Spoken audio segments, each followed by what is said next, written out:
আন্দোলন বাংলাদেশের মানুষের ডিএনএর মধ্যে আছে এই আন্দোলন। যখন অত্যাচার, অবিচার, অনাচার, নির্যাতন, জুলুম, নির্বাচন সহ কেড়ে নিয়ে, জনগণের মালিকানা কেড়ে নিয়ে সহ যেই পর্যায়ে যখন পৌঁছে, বাংলাদেশের মানুষ জেগে উঠে, তারা ভাষা আন্দোলনে জেগে উঠেছে, মুক্তিযুদ্ধের আন্দোলনে জেগে উঠেছে, এরশাদ স্বৈরাচার বিরোধী আন্দোলনে জেগে উঠেছে। এটা নতুন কিছু না, এটা বাংলাদেশের জনগণের ডিএনএর মধ্যে আছে। কোনো অত্যাচার, অনাচার, অবিচার, নিপীড়ন, নির্যাতন, জনগণের অধিকার কেড়ে নিয়ে বাংলাদেশে কোনোদিনও থাকতে পারবে। কেউ 5 বছর থাকতে পারবে, কেউ 7 বছর থাকতে পারবে। হাসিনা 15 বছর থেকেছে, 16 বছর থেকেছে, এবং তার নির্যাতন, জুলুম, অত্যাচার, নিপীড়নের মাত্রাও অনেক উপরে চলে গেছে। এবং তার নিপীড়ন, নির্যাতনের একটা জাতীয় তার সরকারকে সে সেভাবে এমনভাবে গঠন করেছে, পুরো সরকারের কাজেই ছিল সেটা আপনি সরকারের সব অঙ্গ, সবার তাদের একটা দায়িত্ব, মূল দায়িত্ব হচ্ছে হাসিনাকে ক্ষমতায় রাখা। এইরকম ভাবে কেউ বাংলাদেশকে বিগত দিনের জনগণের অধিকার কেড়ে নিয়েছে, আমরা স্বাধীনতার আগে দেখেছি। কিন্তু এই ধরনের পুরো রাষ্ট্রীয় কাঠামোকে ক্ষমতায় থাকার জন্য একেবারে নিজের হাতে রেখে দৈনন্দিন জীবনে কোন রাষ্ট্র পরিচালনার ইতিহাস বাংলাদেশের মানুষ এইভাবে দেখে। এই জন্য হয়তো সে কিছুদিন বেশি থেকে। আমি আপনাদেরকে নিশ্চিতভাবে বলতে পারি, 5ই আগস্টে যদি তার পতন না হইত, আমরা যারা আন্দোলনে ছিলাম আমরা কেউ বাড়ি ফিরে যেতাম না, আমরা কিন্তু রাস্তায় থাকতাম। সে যতই নিষ্ঠুর হোক, যতই হত্যাকাণ্ড চালাক, যতই জেল জুলুম করুক, আমরা যারা রাস্তায় ছিলাম 15-16 বছর, আমাদের আন্দোলন কিন্তু অব্যাহত থাকে, আমরা কিন্তু বাড়ি ফিরে যেতাম না। তো সুতরাং এই কথাটা তাকে 5ই আগস্ট হলে 5ই সেপ্টেম্বর, ডিসেম্বরে তাকে যেতে হবে। দেশবাসীর সিদ্ধান্ত নিয়েছে বাংলাদেশের মানুষ। আমরা রাজনৈতিক দলগুলো ঐক্যবদ্ধভাবে যুগপৎ আন্দোলনের মাধ্যমে সিদ্ধান্ত নিয়েছি। আমরা সবাই মিলে প্রাণ দিয়েছি, জেল গিয়েছি, গুম হয়েছি, খুন হয়েছি, আমাদেরকে কেউ থামিয়ে রাখতে পারে না।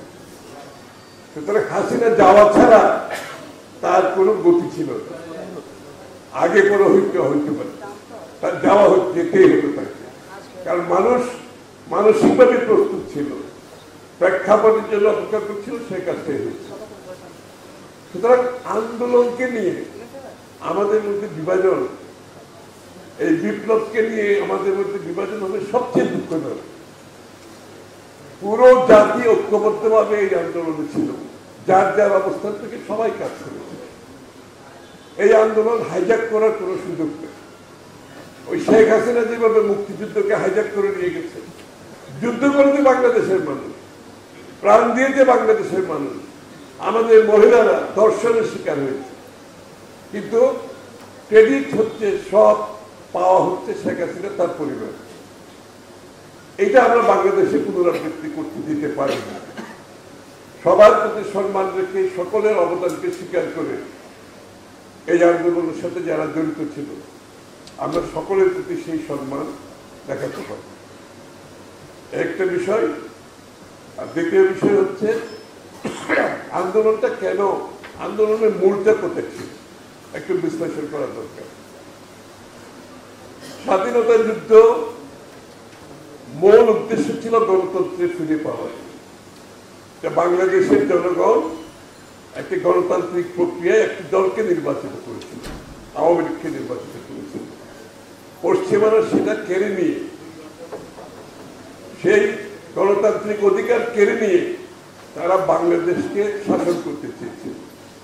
তো মূল ছিল কিন্তু গণতান্ত্রিক আন্দোলন, ভোটের আন্দোলন, বাংলাদেশের মানুষের মালিকানার আন্দোলন, তার রাজনৈতিক গণতান্ত্রিক সাংবিধানিক ক্ষমতা তার হাতে থাকাই ছিল, এটাই ছিল আন্দোলন।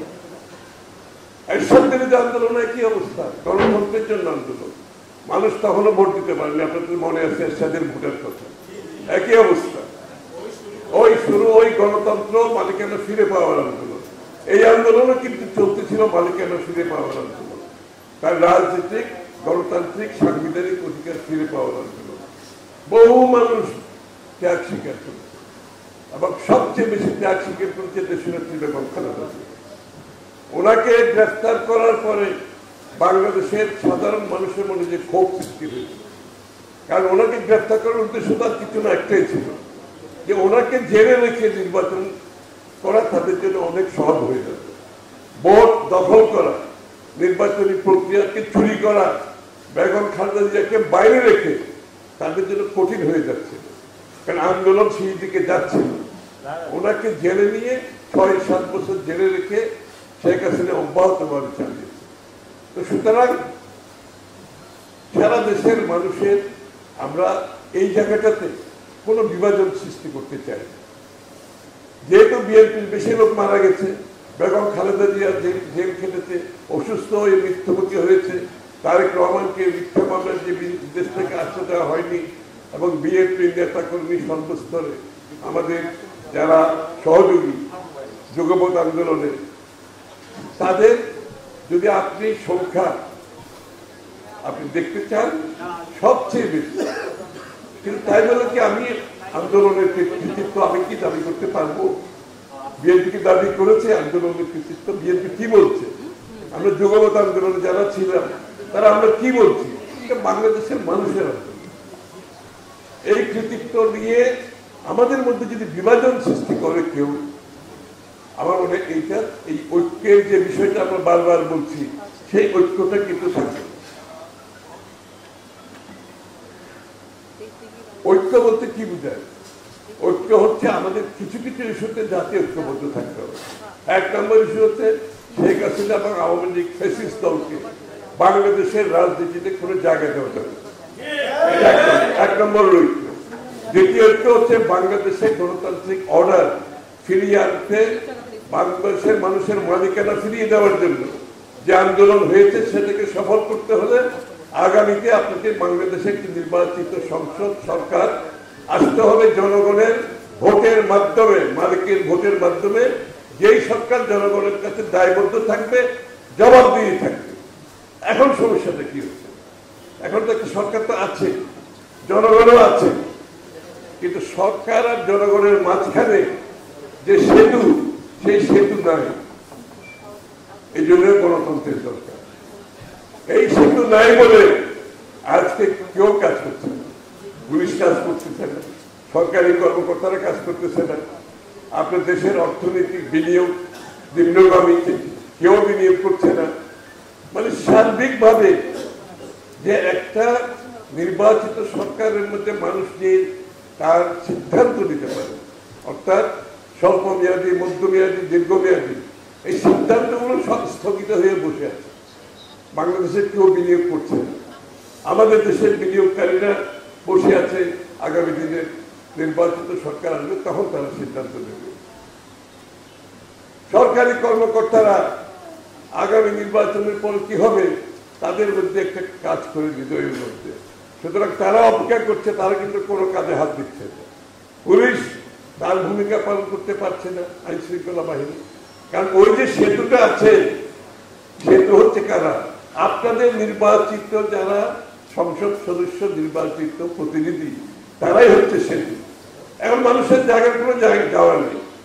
গণতন্ত্রের অনেক খারাপ দিক আছে, কিন্তু গণতন্ত্রের একমাত্র ভালো দিক হচ্ছে, যেটা সবচেয়ে বড় দিক, সেটা হচ্ছে নির্বাচিত সরকারের মধ্যে যে সেতুটা নির্মাণ হয়, সেখানে পুলিশ বলে, সরকারি কর্মকর্তা বলে, সকলের মধ্যে একটা ভয় থাকে, যদি আমি কোনো অন্যায় করি নির্বাচিত প্রতিনিধিরা সংসদে কথা বলবে, আমি যদি কোনো অন্যায় করি নির্বাচিত সদস্য প্রতিনিধিরা আমার ঘাড় চাপিয়ে ধরবে।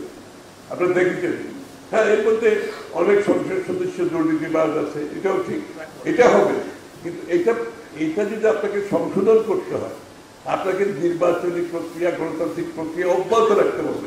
নির্বাচনের পর নির্বাচন করতে হবে। একমাত্র গণতন্ত্র এবং নির্বাচনের মাধ্যমে আপনি সংশোধন করতে পারবেন, আপনি কারেকশন করতে পারবেন, আপনি ফিল্টার করতে পারবেন। আর দ্বিতীয় কোনো প্রক্রিয়া বিশ্বে জানা নাই। আর অন্য প্রক্রিয়া যত ট্রাই করবেন দেশ আরো নিচের দিকে যাবে। একটা তথ্য আমি আপনাদেরকে দিই, বিশ্বের যত এই আমাদের যে তথ্য আছে নির্বাচন এবং আন্দোলন,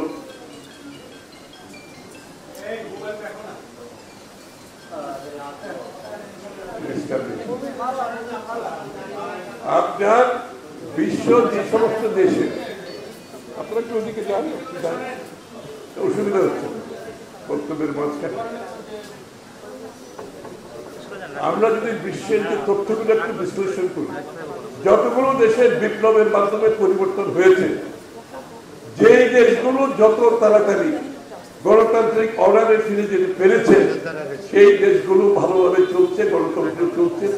আর যেই দেশগুলো এই আমাদের মতো যে এখন কিছু লোক শুরু করেছে নির্বাচন বিরোধী কর্মকাণ্ড, গণতন্ত্র বিরোধী কর্মকাণ্ড, যে সমস্ত দেশে এই সমস্ত কর্মকাণ্ড বেশি দিন চলেছে সেই দেশগুলোতে গৃহযুদ্ধ হয়েছে, সেই দেশগুলোতে অশান্তি হয়েছে, বিভাজন হয়েছে, রাষ্ট্র একটি কি বলে ওটা, কি রাষ্ট্র, ফেইল্ড স্টেট, একটা ফেইল্ড স্টেটে পরিণত হয়েছে।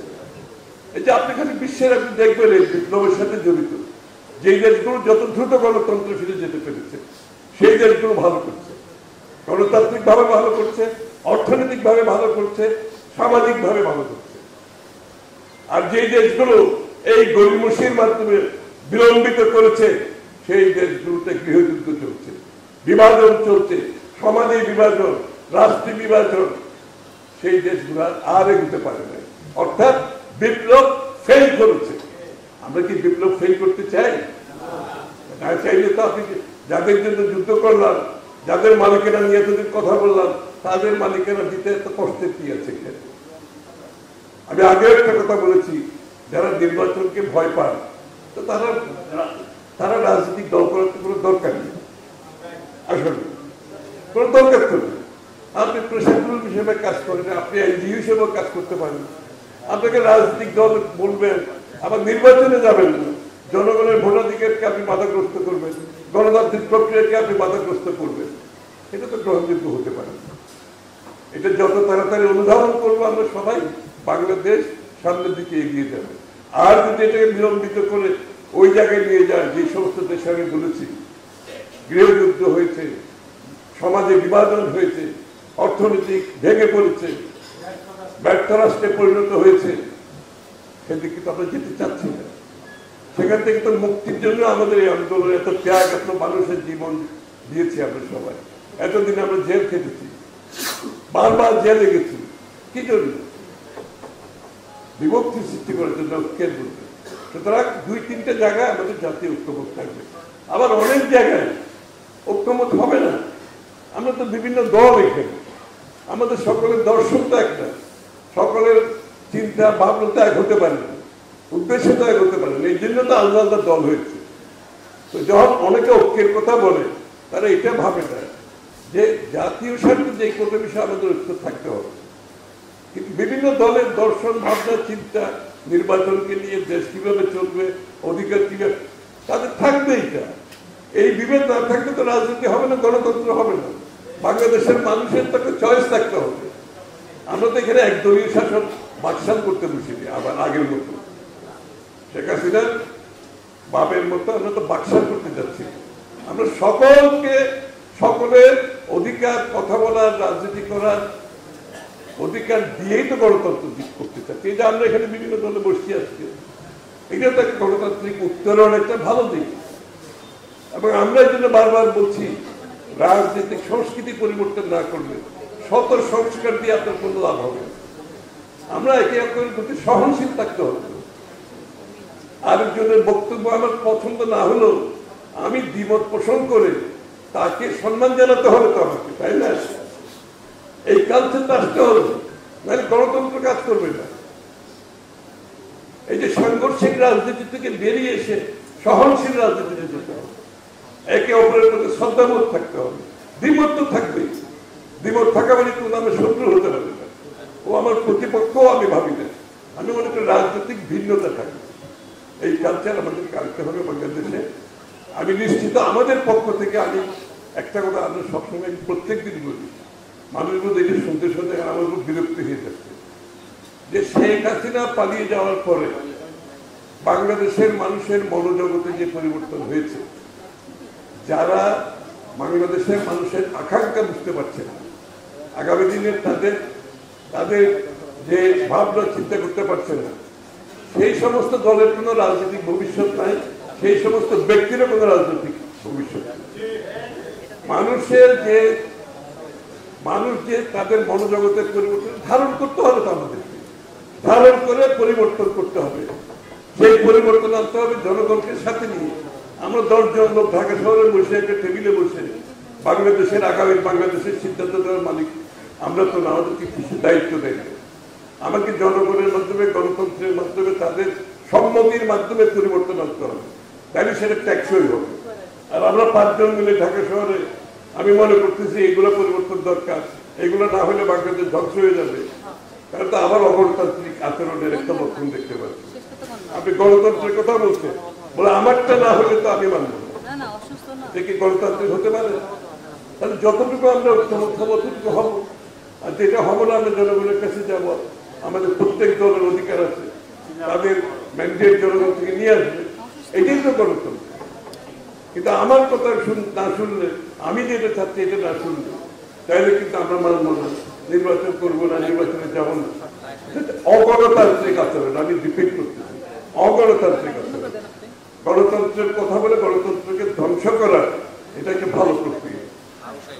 শেখ হাসিনার অবস্থা চলে ফিরে গেলাম, লাভ কি? ও যা বলতো তাই আমাদের মানতে হচ্ছে। আমাদের তো কোনো অধিকার ছিল না, ভিন্নভাবে আমরা কথাগুলো কোনোদিন এগুলো কেউ রেজিস্টার করতে পারে না। সুতরাং আমাদেরকে আগামী দিনে আমাদের মধ্যে এই জিনিসগুলো যদি আমরা পরিবর্তন করতে পারি, এবং আগামী বাংলাদেশে আমরা একটা নতুন অধ্যায় সত্যিকার অর্থে সৃষ্টি করতে পারি।